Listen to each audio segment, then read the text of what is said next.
Jalen Williams went from being an all-star caliber player to possibly the best second option in the NBA. And despite his performance, the Thunder are still one game away from hoisting the Larry O'Brien. And in order to do that, they have to walk into the Lions' Den of Indiana, Gainbridge Fieldhouse, to get it done. No one I'd rather talk about this with than Sports Illustrated writer, good friend of mine too, Matt Alquiza. Matt, what's going on, man? How are you? I'm good, Jeremy. Thanks for having me, man. Excited to talk NBA Finals, talk second options, and just get into it here. Absolutely. Well, let's just hop right into it. I saw something from Kev on Stage. He's a comedian that I've been following for a long time, and he said something that resonated with me, and I also think can be relevant to basketball. He says, "Why do you think they don't serve beef Wellington and steamed broccolini at the movie theater?" Right? Because it's the better food. I know I'm coming out hot, right? Because Yeah. it's the better food, but that's not what you're at the movie theater for. You're at the movie theater for a large popcorn, for a big soda, for a cherry icy, because that's what you want at that occasion for your team. I think there are a lot of players that may be better. Player one may be better than player two, but player two is what you want for your team, for that event, for that occasion, even though the Beef Wellington player one, is more skillful.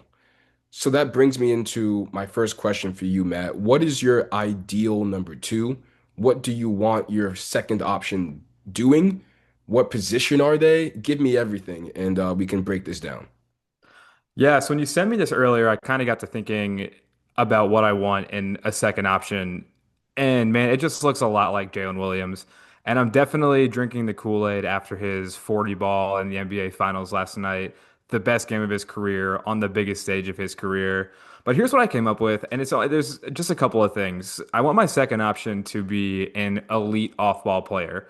Can they catch and shoot it? Are they a good enough finisher, a good enough athlete to be devastating as a cutter? How are they in transition? Can they handle the ball in transition? Can they finish at the cup off of a steal? I'm thinking of OKC specifically.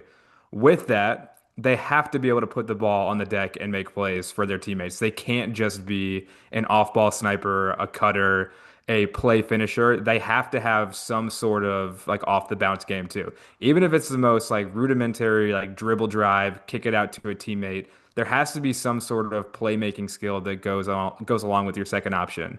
You think of Klay Thompson in Golden State, one of the best second options of the last 15 years.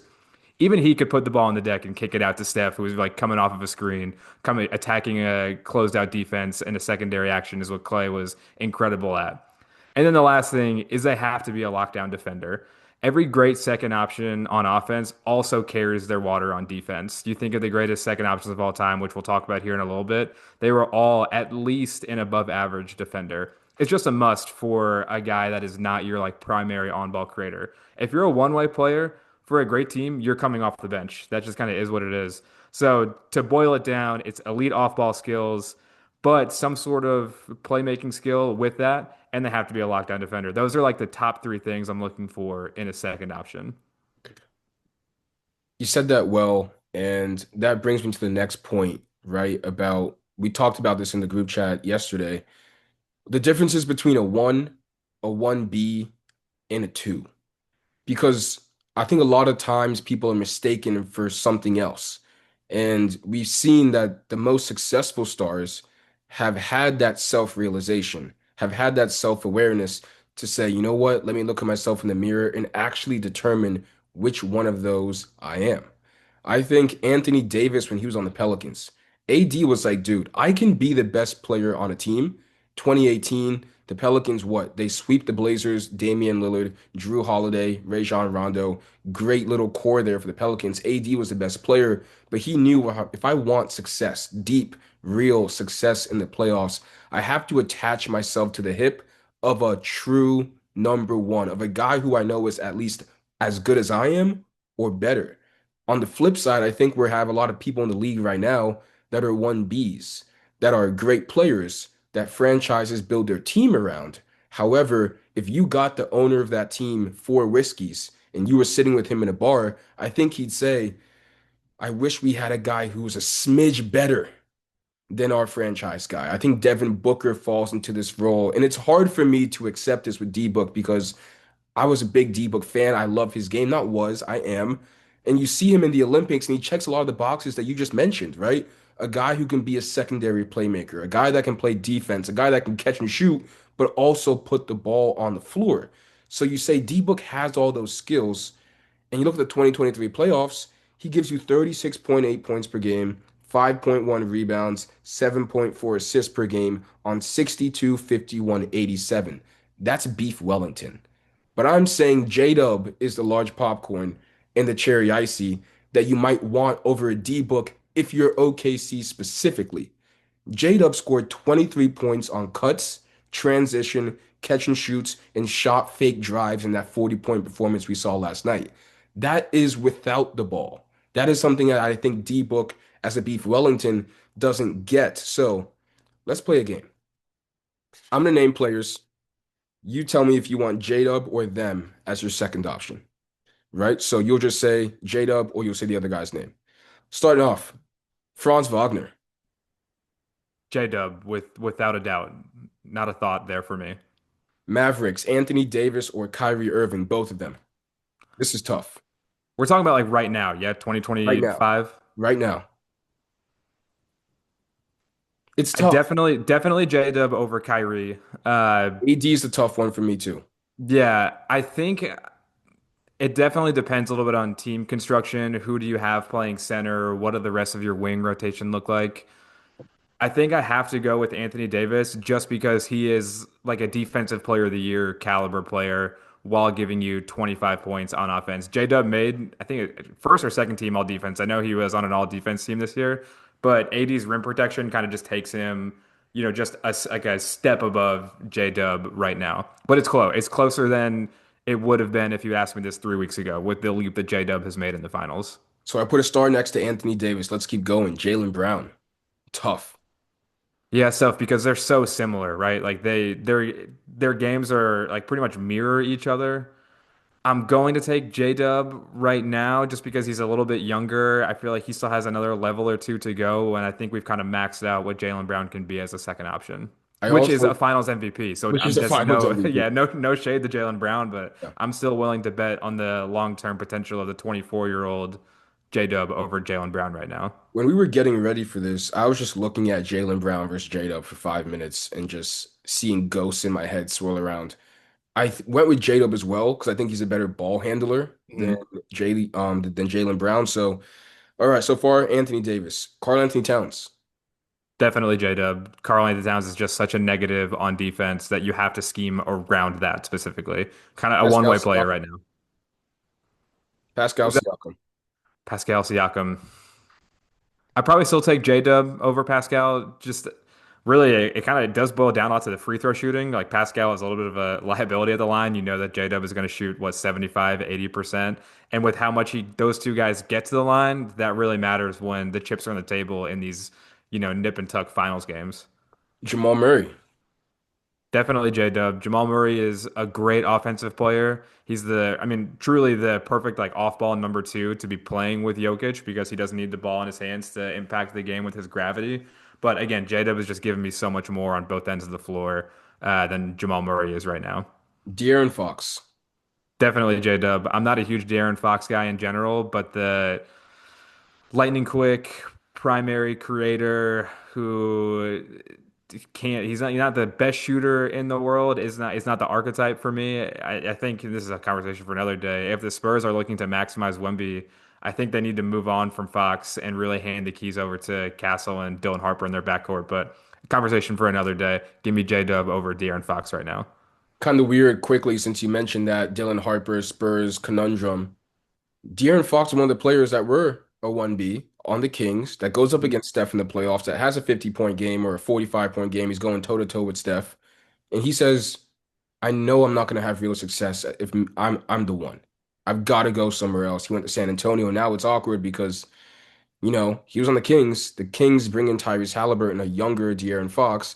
They get rid of Tyrese Halliburton. And now you're thinking he's going to the Spurs. They get a younger guy in Dylan Harper, and now they get rid of Fox. Crazy how things go. Let's keep going. Evan Mobley. This is maybe the toughest one for me so far outside of AD.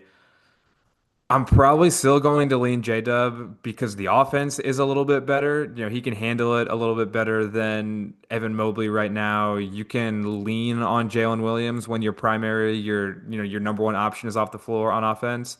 Evan Mobley is getting there. You know, he stretched out his range this year. He showed a little bit more of the like playmaking skill, but he is a primary defensive player before he is a primary offensive player. I think JDub is just a little bit more well-rounded than Evan Mobley right now. In 3 years, I could see Evan Mobley making that leap and becoming that guy. But right now, it has to be JDub over Evan Mobley. And it's crazy because you said 3 years, and JDub is 3 years in the league. Let's keep Yeah. it going. Bam Adebayo. Uh, if you had asked me this a couple years ago, it would have been Bam. But right now, it's JDub. I feel like you might say the same with the next person, Paul George. Yeah, 2025 Paul George I mean, he can't hold a candle to J-Dub right now. The injury concerns are just too much for PG to really have him in, which is crazy to say. I can't put PG and J-Dub In the conversations. same conversation Is right now. a, I caught myself before I had that sentence came out of my mouth, but I mean, I think it's true. I stand by it. I agree with you. Next one, Alperen Şengün and or Amen Thompson. Yeah, I mean, again, man, I think I need to like reevaluate where I have J-Dub ranked in This in is the this NBA is the because I'm time when just you do picking it. him over all these guys, man. It's just, and I don't know if I'm just drinking the Kool-Aid coming off this incredible 40-point finals game because what 3 weeks ago he had that what 6 point game in game five in Denver when it looked like the Thunder were gonna have to trade him for Giannis this offseason. But if you look at the whole package of J-Dub, the whole regular season, the majority of the playoffs, I mean, he was what, third team All NBA, first or second team All Defense. I need to look that up so I can actually get that right for the rest of this podcast. Like he put together like a hell of a resume for a 30-year player right now, only getting better. So yeah, I mean, give me J-Dub over both of those guys. Although if Amen Thompson makes that leap to become the like primary creator, stretch that range out just a little bit, find some more counters in the mid range, I think it'll be a real conversation, J Dub versus Amen Thompson here in a couple of years. You said a few weeks ago we're talking about JDub and Giannis talks, Giannis trade talks, right? Fast forward to today, every Thunder fan would say we don't want Giannis after Yeah, no, watching you're seeing not trading JDub. J Dub for Giannis right We're now. good, which is Yeah. insane. Let's keep it going, Matt. LeBron James, second option.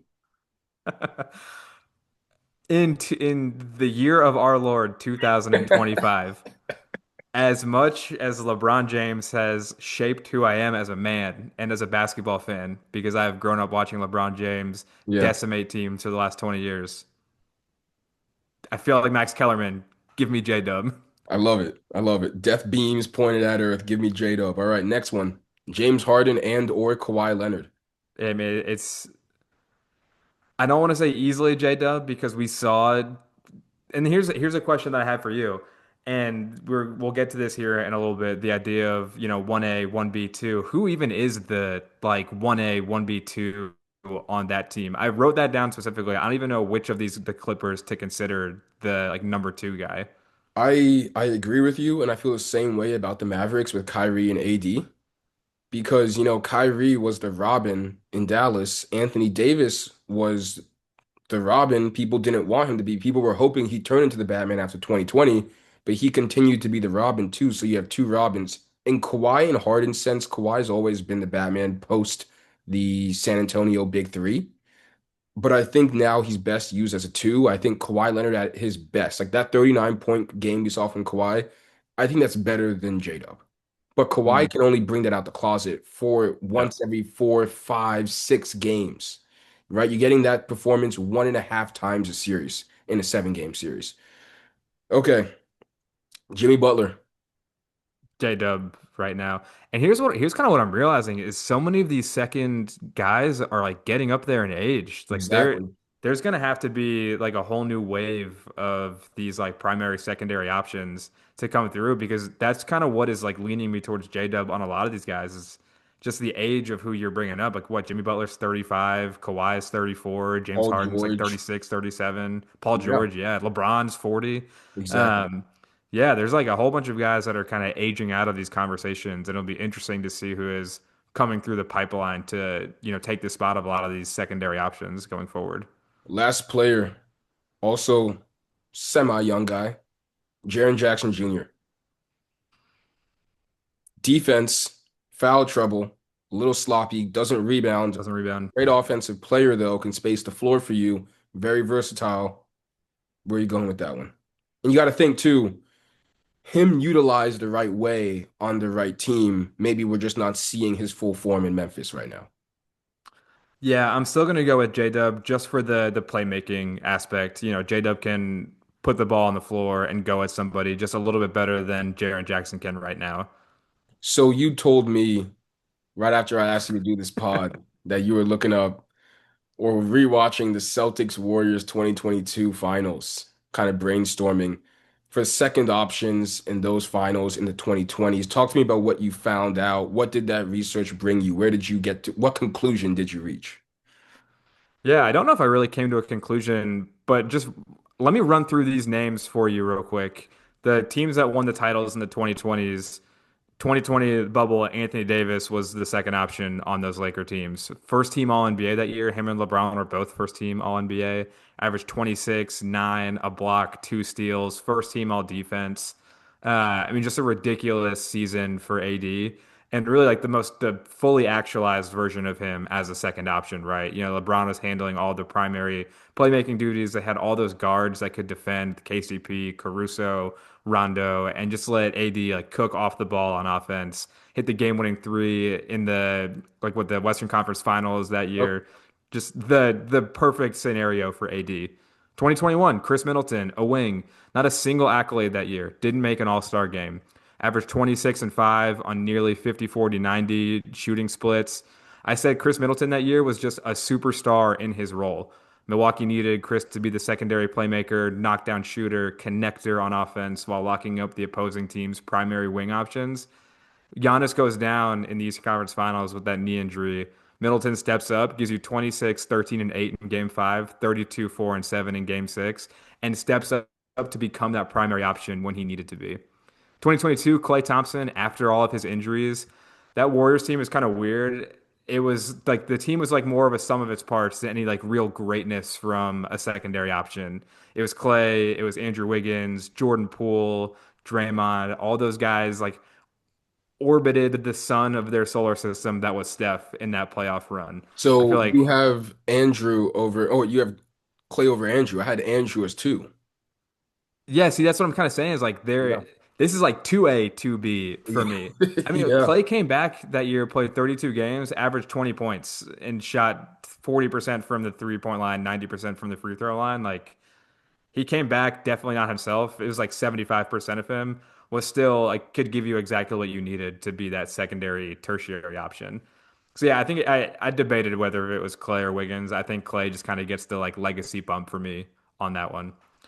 Next year, Jamal Murray, secondary option for the Nuggets, 24 and 6 that year. No accolades either. Didn't make the All-Star team, didn't make All NBA. Just a different kind of like secondary option than what we're talking about. He's like this talented shot creator, shot maker, handled a lot of the playmaking load when Jokic needed a break, when Jokic was off the floor. The only like smaller guard that is like the secondary option that's won a championship here recently. So that's kind of interesting. I think that says more about Jokic and his greatness than it does about Jamal Murray as a number two. The next 2 years, similar guys we talked about, Jaylen Brown, All-Star, Finals MVP, gave you 23, 5, and 3 with lockdown defense on the wing. Just like Jalen Williams, I mean, I think this is like my ideal option of a secondary option in 2025, a physical wing who doesn't need the ball to thrive. Boston ran their option offense through Tatum, Derek White, Drew Holiday, Peyton Pritchard off the bench. Those guys control the offense with the ball in their hands. So Jaylen Brown can eat off of the well-timed cuts, the physical cuts, the open three-pointers those guys create, scoring in transition. And he developed more of the on-ball game into something that was kind of, like worth talking about. The 2022 or 2023 Eastern Conference Finals, 2022 NBA Finals, there's all those jokes about how Jaylen Brown can't go left. Jaylen Brown doesn't have a left hand. I have a better left hand than Jaylen Brown, is what everyone was saying after those series. But that 2024 Finals, you kind of saw the like full package from Jaylen Brown, attacking off the bounce with both hands. He kind of like really came into his own as a secondary option. So with that, those are all the guys. I don't know if there really is a takeaway other than my main takeaway is who your secondary option is and what they do really matters based off of who your primary option is. And I think you need to identify who your primary guy is. You know, it's Shea, it's Jason Tatum, it's Jokic, it's Steph, it's LeBron. And then you need to build around that. So as teams are like building out their rosters, trying to contend for championships, we're seeing it in Orlando right now. They have realized that Paolo is their number one, that Franz is the perfect number two for him. And then what do? They make the huge swing for Desmond Bane to become that third option who fits those two guys perfectly. Well, hold So that. We're gonna get until back you to what's that? hold that. We're gonna get back to Bane in 1 second. I want to talk about what you just talked about, the number two options in the 2020s. Can you hear me? The number two options in the 2020s. One thing that they all have in common is that they're all great off-ball players. Anthony Davis can thrive off the ball. Remember what he and LeBron would always do? He would act like he's posting up, spin, the lob's waiting for him right at the basket. He's able to get that in. Doesn't need to dribble the air out of the ball to get his points. Same thing with Chris Middleton. Great off-ball player, right? He does a lot of the work before he gets the ball so that when he gets the ball, he's not fighting, dribbling, having to get to a spot. He posts you up, he seals you, he gets good position, he's ready to attack whenever. And that's a skill. And I've seen some people talk about, kind of like poo-pooing Jalen Williams' game last night because he didn't dribble. There was not a lot of self-creation.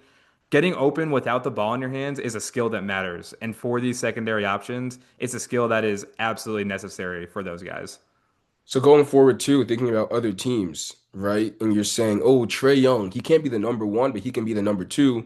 But then you look at the number twos, and all of them are great off-ball players, right? So do they fit into that category? Talking about, do you want beef Wellington? Do you want a large popcorn? What type of meal do you want for your specific team? So you talked about all those guys. Jalen Williams. Give me his scouting report. Give me a minute on Jalen Williams. Yeah, John Williams. I mean, like we keep saying, great off-ball player, really physical, moves well without the ball, like understands space, cuts into space well. Kind of is a good screener to set Shea up. We saw game four, towards the end of that game, Jalen Williams was setting great screens to get the switch so Shea could go at Aaron Nesmith. Kind of like humble enough to know that he's not the primary option either, does the little things in order to let Shea thrive, to get open shots for Chet, for Isaiah Joe. And then it's a dogged defender, man. Like he's got those long arms. He's got like the very like really good physical frame. So you can stick him on a Pascal Siakam who can try to bully him in the post, and Jalen Williams will body him up. He can switch on to the Nemhards and the Nesmiths, the more shifty, quicker guards that are looking to create advantages both on and off ball. JDub can chase them all over the floor. He can kind of do it all, and he's so great at doing all those things without, like you said earlier, pounding the air out of the ball into the ground. So when the Warriors were in town this season, kind of following the same thing we're talking about, the 2020s, Stephen Curry came in for the shoot around. I got to ask him a question. What were the differences between 2020 to now since we're halfway through the decade? He gave me a great answer. Here's the clip. Steph, it feels like midway through the 2010s, basketball kind of changed a little bit. Not as many two big man lineups, less post play, 3-point revolution. We're halfway through the 2020s. Is there any difference you've seen between the style of basketball from 2020 to now? Just more teams playing. It's not so much positionless basketball, but it's just the style where you got more 5-out spacing, you got more, obviously, 3-point attempts going up on average, throughout the league. But the way the teams are trying to create that, it does seem like a lot of teams play similar styles more so than, and that's not to me, that's not a bad thing. It's just an observation of, you understand what works, and it's a copycat league, and there's always like those transition periods where people were trying to play like us from that 15 to 19 year, and then now Boston has like a formula for how they won the championship, and people will try to adjust to that, and then there's always going to be ebbs and flows, so it keeps it fun for everybody watching, covering the league, to try to figure it out. You talked about Okay, and what you heard from him, is that he wouldn't say it's everyone's being a copycat, but he's saying there's not as much set positions. You have a lot of guys that can be a two, that can be a three, that can even moonlight as a four for a little bit, right? There's a lot of malleable players in today's NBA, which makes me want to look at the latter half of the 2020s. We recapped the first half. Let's talk about how this decade will close, and let's start off with Desmond Bane going to the Magic because I think what you talked about, what we've talked about, what we're seeing people and James Plowright talk about as well is that maybe the players that have the most value are the guys that don't need to be on the ball, crazy ball handlers, high usage rates, whatever. Maybe those are the high elite role players that can thrive without it. What's your take on that? Where do you think this league is going? Yeah, I mean, look at the four teams that are in the conference finals. Oklahoma City, they used a premium lottery pick on JDub to be their secondary option.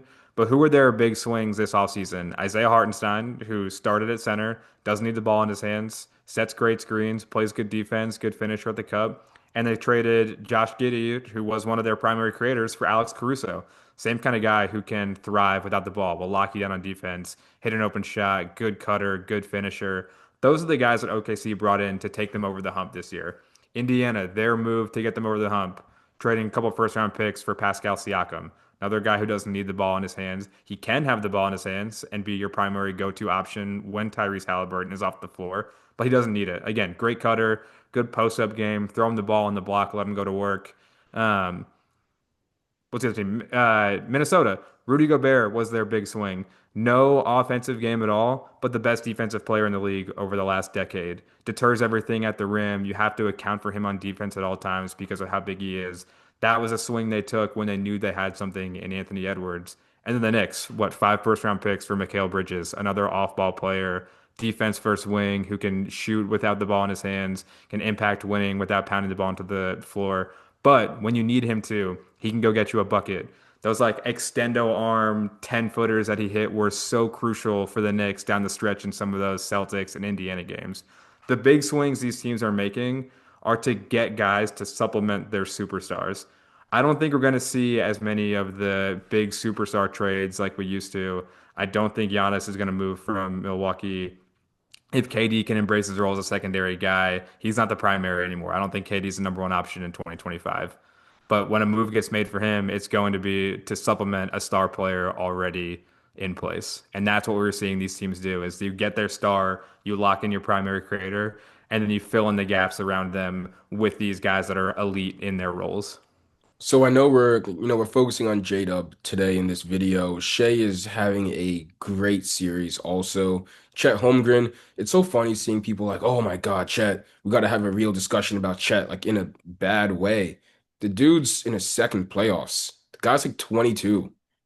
Relax. He's gonna be good. And if anything, it's crazy seeing these guys get this experience so early on. J-Dub's in his third year, Matt. And what he's doing, I get it. He's not gonna win the MVP. He wasn't gonna win the Western Conference MVP. But this is a true achievement. I know we don't talk about, like second options being the Wade, but he's in his Wade season, third year in the league, doing this, albeit as a second option. It's super impressive. What does this tell you about the Thunder, their trajectory? Maybe not even trajectory because they're there. And, it's not over yet, but what does this spell for the NBA? Yeah, the Thunder are in just such an interesting situation because they've got Shea locked in. He's their on-ball guy. You need a bucket, Shea's going to get it for you when the cards are on the table. We saw it in game four, score 14 points in the fourth quarter after having the worst game of his playoffs so far. Didn't matter. Like all of that was put to the side. He did what he needed to do to get Oklahoma City over the hump. They have their second guy. They have J-Dub. They'll lock him into a contract extension this summer. They'll lock in Chet to a contract extension the following summer. And OKC is just set up so perfectly because to fill out the rest of their roster, they have 25 draft picks in the next 10 drafts to supplement, what they're losing in this second apron era that we're in. So man, OKC is going to be here for a long time if they have these three guys locked up. SGA is the oldest at what? He's 26. Jalen Williams is 23. Chet is 22. OKC locks those guys up, and they have just like the perfect runway to replace the players around them with the amount of draft capital that they have. And every person on the team is signed for next year. Like OKC doesn't have a single free agent. They're going to add potentially a top 15 pick. They have another pick in the 20s. They have Nikola Topic, who they took in the top Just 12 sitting, last year. I collecting mean, dust, they're getting ready they're to come back. Yeah. I don't know if we're gonna see like a true dynasty anymore, like we grew up with, the Warriors, the Heat, the Spurs, the Lakers. We're not probably not gonna see that anymore. But OKC is set up to kind of be the classic team that you love to hate towards the end of their run. All right, you mentioned draft a lot, Matt. You're a Hornets writer for Sports Illustrated. Draft is 8 days away. Give us 1 minute on the Hornets position. Player you'd be best case scenario for you, and then what you think's gonna happen. Yeah, I think best case scenario is either VJ Edgecombe or Con Knipple. One of the two will be there for Charlotte at number 4. And I do think this kind of goes into the most realistic option as well. They kind of go hand in hand. Best case for scenario for Charlotte is I draft one of those two guys. What have we spent this entire 30-minute podcast talking about? Guys that can impact winning without the ball in their hands, guys that play tough defense, and Con Knipple and VJ Edgecombe can both do that. Con gets tabbed as like a negative on defense because he's a doughy white guy that played at Duke, which is Yeah. fair. I mean, there are concerns about his athleticism, his wingspan, whatever, but he's tough as nails. He's got like a strong physical build. He always knows where to be. He's always in the right place. Like the classic white guy moniker. He's a film junkie, the whole Yeah. deal. But he's Yeah. going to compete on that What end a of the floor, pro. man. What a pro. Yeah, first guy in, last guy out. It's like a mopping the floor after practice, the whole Yeah. deal. He's going to give it to you on defense, but he can also, again, put the ball on the deck. Elite shooter, coming off screens, can shoot with the ball in his hands, can play make. Him and Kaman Malawach were like a fantastic pick and roll duo at Duke. And then Edgecombe, he's got a little bit of work to do on the like on ball creation stuff, but good driver, really good finisher, physical on both ends of the floor, elite athlete. He'll be able to impact winning in Charlotte as like a supercharged version of Josh Green. Matt Alquiza, Hornets writer for Sports Illustrated. Thank you for coming on. You'll be seeing a lot more of him as we go into the summer. Matt, thank you, man. Yeah, man, happy to do it.